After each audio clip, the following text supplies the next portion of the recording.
on est le 16 avril et je te fais un petit topo de où j'en suis moi au jardin en cette saison et pour que ça puisse peut-être t'être utile pour t'aider un petit peu à savoir quoi faire. Alors tu vois, en cette saison je continue moi à faire mes plants, mes semis, et puis je les mets en serre pour que ça pousse. Donc tu vois, il y a du persil tubéreux, il y a des courgettes, des courges, de la coriandre, du basilic, concombre, melon, tomates, il y a les betteraves, courges spaghetti. Après par ici, qu'est-ce qu'il y a d'autre? Ouais, il y a des laitues, de la bardane, tomates, tu vois encore. Bon après ça revient, hein, coriandre, melon, concombre, persil, courgettes jaunes, rouges. Il y a des potirons, des citrouilles, betteraves. Voilà. Donc c'est la saison pour faire tes plants, continue à faire des semis, aubergines, tout ça. C'est la bonne période aussi pour préparer ton purin d'ortie.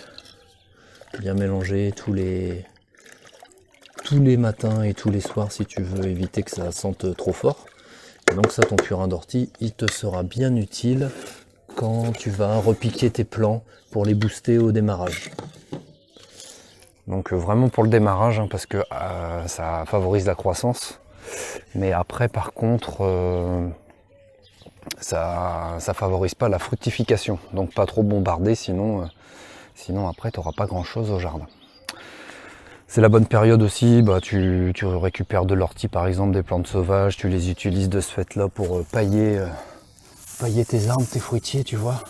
Voilà, ça c'est de la paille, mais en dessous tu vois il y a des herbes sauvages, il y a de l'ortie, voilà, ça sert à pailler.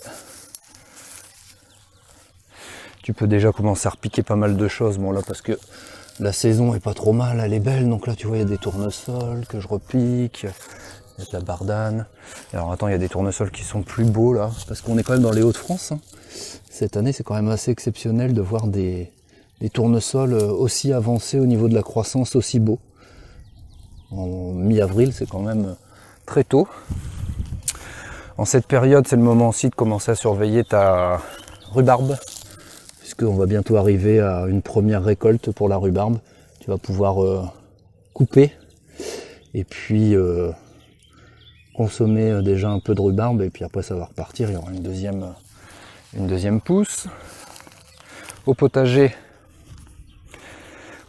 donc si tu as pris un peu les devants, il y a déjà à manger des épinards. Les choux c'est trop tôt, hein. Il reste encore 1 mois et demi facile avant d'avoir des choux à manger. Enfin en tout cas pour moi. Hein. Il y a les radis. Donc cela, ce que je te conseille c'est de semer tes radis à différents moments, tu sais, une fois par semaine par exemple. Ce qui fait que là tu vois, il y en a qui sont installés, il leur reste encore un peu, une dizaine de jours à pousser. Par contre ceux qui sont sur cette planche là sont prêts à consommer. Et ceux qui sont ici sont encore plus petits. Et j'en ai mis sur d'autres planches à d'autres moments, ce qui fait qu'après, chaque semaine, tu auras des radis à consommer. Donc ici, tu vois, il y a aussi des oignons et des choux là-bas. Puis bien sûr, les carottes, hein, c'est pas pour tout de suite, mais ça pousse. Alors, qu'est-ce que tu peux faire d'autre au jardin en ce moment? Là, moi, tu vois, j'ai encore des zones couvertes.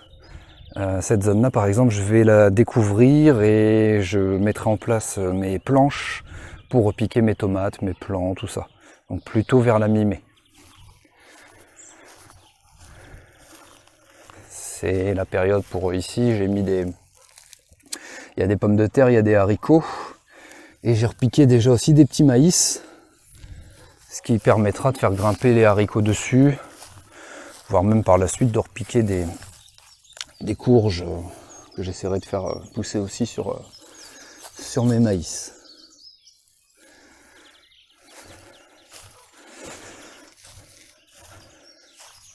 C'est la bonne période pour repiquer des laitues. Tu vois, semer des radis, ils sont à un stade différent là.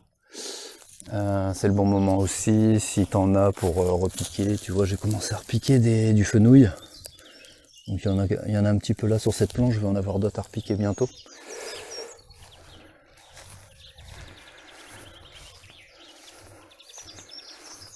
Bon bah là tu peux pas faire grand chose, mais c'est le bon moment aussi pour espérer qu'il n'y ait pas de gelée trop forte, afin que tous les fruits là tu vois qui sont en formation, par exemple là sur ce cassissier qui est immense, ou tout ce qui se prépare aussi au niveau des fruitiers. Bon ici le poirier c'est bon, ça y est, lui il est lancé, tu vois les poires sont en formation. Bon, faudrait quand même pas qu'il y ait de gelée trop forte, hein.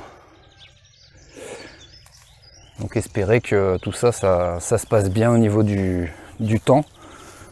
Pas de gelée trop forte pour pouvoir récolter des fruits par la suite. Alors ici il y a un petit groseillier, mais celui qui est ici à cet endroit là il donne pas grand chose.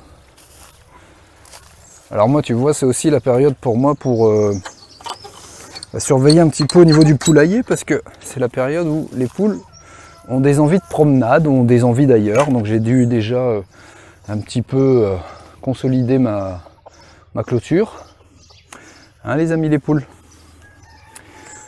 Et j'ai beau les chouchouter, tu vois, ils ont des graines, ils ont de l'eau, il y a une petite mare, il y a quand même un petit peu de verdure, il n'y en a pas assez, il va falloir que j'améliore ça, je leur ramène quand même pas mal de petits trucs pour qu'elles gratouillent, mais malgré tout, elles ont envie quand même de se faire la malle. J'espère que ce petit tour du jardin t'aura donné des indications sur ce que tu peux faire en ce moment. Je te ferai régulièrement des vidéos sur ce que moi je suis en train de faire au potager, au jardin, en espérant que ça puisse t'être utile. Cultive ton bonheur et fais de chaque jour qui passe ta plus belle œuvre d'art.